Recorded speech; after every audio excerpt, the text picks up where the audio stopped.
Visi pažįsta žmonių, kuriems kažkas tai labai lengvai sekasi arba atrodo viskas pas juos kaip sviestų patepta, ne? Tai dabar kažkada ir aš tokį klausimą buvau gavęs.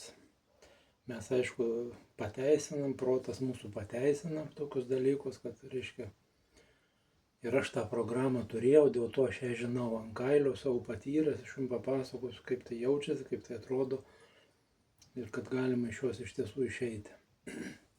Dabar jeigu vaikystėje girdėjai tokius dalykus, kad nieko nemokamai nėra, viskas sunkiai, pinigus tik tai sunkiu darbu uždirbama, nemokamai, kaip sakant, tik sūris, pastuose yra panašus tokie dalykai. Reiškia, visur turi būti kažkokia tokia kankinio dalia, ne? Kad visur varyti per gyvenimą sunkiai.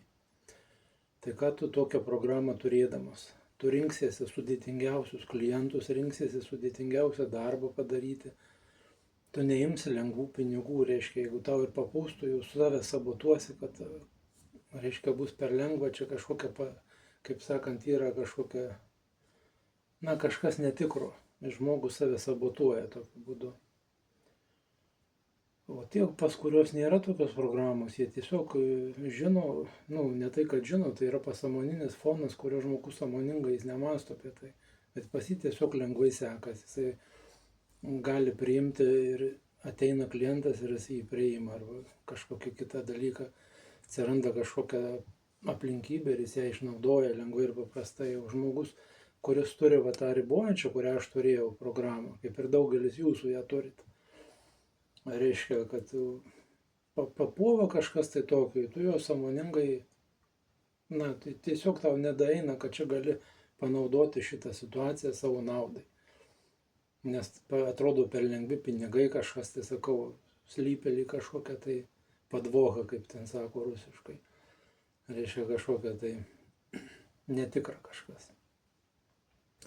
Ir netgi tas sąmoningumas vadinamas, vieniems yra, kai atsidarai ir žmonės kalba, nieko čia nereikia, tik tai į stebėtojo poziciją pereini, atskiri save nuo to, kas tu nesi ten, nesi kūnas, nesi vardas, nesi pavardė, nesi emocijos, nesi, reiškia, mintis ir viskas tvarkoja, tyla, ramu, gerai, nieko daugiau nebereikia. Ir kai tu šitiek daug praėjęs, tau netgi norėtųsi tą rusišką čiabatą paėmus per snukį užvažiuoti tokiam, kur esi praėjęs tą kailį. Bet kai tu suvoki, kad ta programa buvo įdiegta tokia tau ir iš tiesų toksai scenarijus egzistuoja, kur galima lengvai viską, tiesiog tada abydna, kad tu turėjai gauti kažkokią tokią programą iš išorės ir ją patirti ant savo kailio.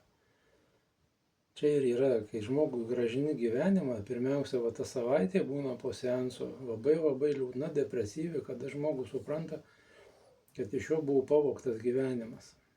Tai nori pažįsti save, nori keisti tavo gyvenimą, lengviau gyventi, geriau jaustis, registruokis į nemokamą konsultaciją.